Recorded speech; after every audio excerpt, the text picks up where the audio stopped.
Bismillahirrahmanirrahim. Assalamualaikum warahmatullahi wabarakatuh. Perkenalkan, nama saya Bayu Izzatul Haq dari Prodi Manajemen Mata Kuliah Statistik Bisnis dengan nomor induk saya 28921501176. Pada kesempatan kali ini saya akan membuat video yang kedua untuk UAS mata kuliah Statistik Bisnis. Yang pertama, distribusi Q kuadrat C square.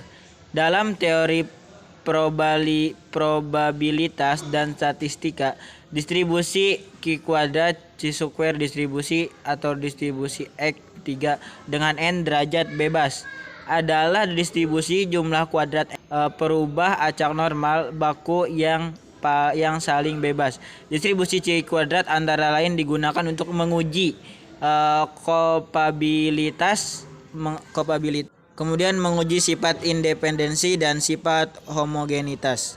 Seperti contoh, V dalam kurung X sama dengan 1 per 1 pangkat 2 N pangkat 2 kali N 2 min 1 min 1 sama dengan pengujian tentang kompatibilitas, test goodness of faith.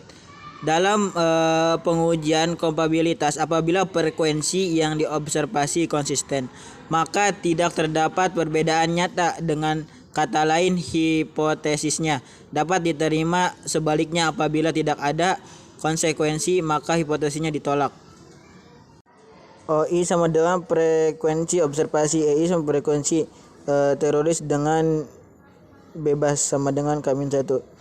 Ukuran perbedaan antara frekuensi observasi dengan frekuensi teoritis. Jika tidak ada perbedaan antara frekuensi observasi dengan frekuensi teoritis, maka X pangkat 2 sama dengan 0. Semakin besar perbedaan antara frekuensi observasi dengan frekuensi teoritis, maka nilai X pangkat 2 akan semakin besar.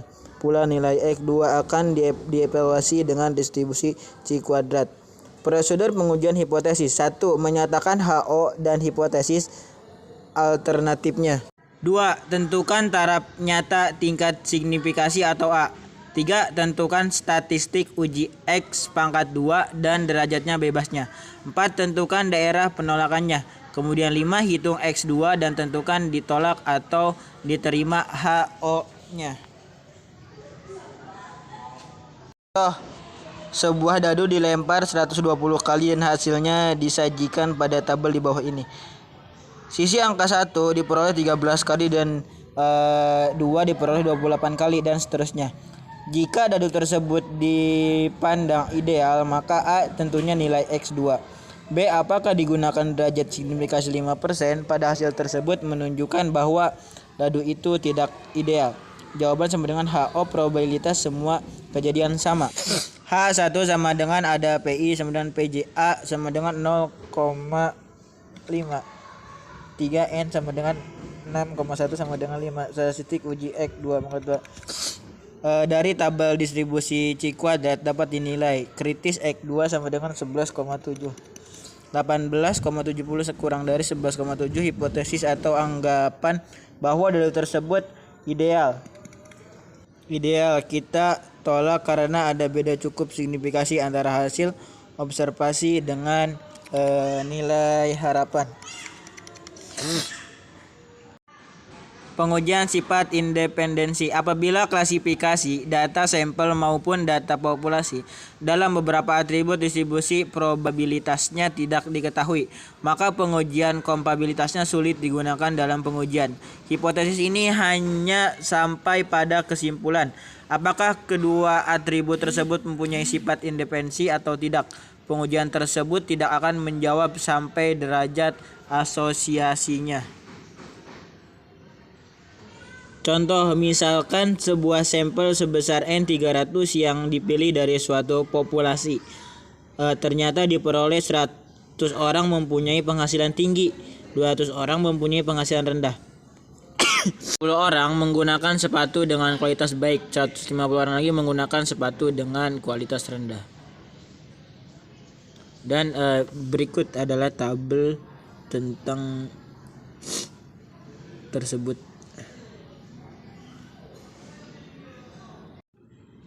Pengujian sifat homogenitas. Dalam pengujian hipotesis kadang-kadang dihadapkan pada suatu masalah, apakah dua sampel atau lebih berasal dari satu populasi atau dengan kata lain apakah satu sampel dengan sampel yang lain mempunyai persamaan. Pengujian untuk mengetahui apakah dua sampel atau lebih bersifat homogen disebut pengujian homogenitas.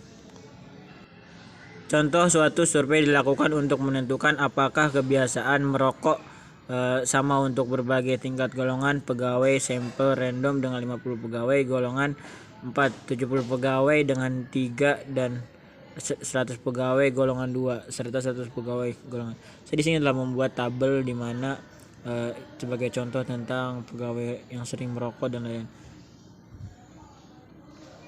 Yang kedua, distribusi tes student. Dalam probabilitas dan statistik student, distribusi adalah distribusi probabilitas yang muncul dalam memberikan masalah, berarti sebuah terdistribusi normal populasi ketika ukuran sampel kecil. Distribusi student muncul ketika seperti dalam hampir semua statistik praktis, populasi definisi standar tidak diketahui dan harus diperkirakan dari data. Untuk sampel ukuran N sama dengan 3 ditaksirkan dapat diperoleh dengan menghitung nilai S pangkat 2 bila N lebih 10, maka S2 memberikan taksiran yang baik dan tidak berubah dan distribusi statistik.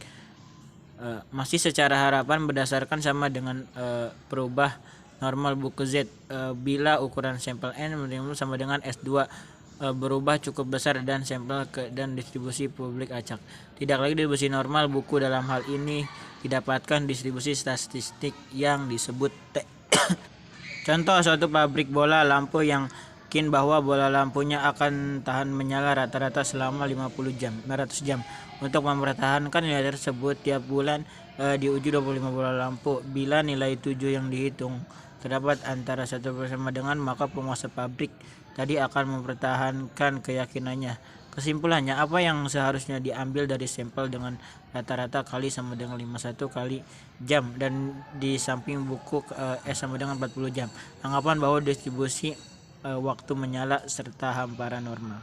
Jadi setelah saya buat grafiknya, kemudian jadi penguasa tali kemungkinan besar akan menyebutkan bahwa produksinya lebih baik daripada yang diduganya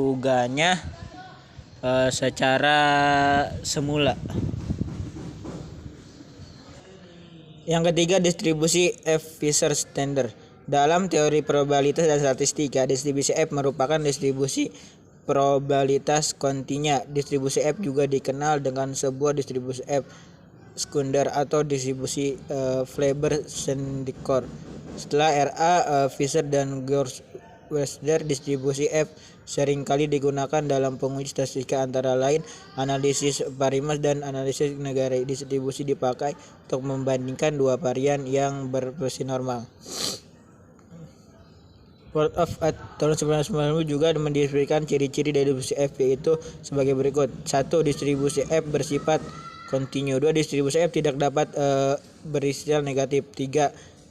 Bentuknya tidak simetris. Yang keempat, bersifat asimetrik. Mungkin cukup sekian pemaparan materi dari saya. Mohon maaf apabila ada salah-salah kata. Wabillahi taufiq wal hidayah. Wassalamualaikum warahmatullahi wabarakatuh.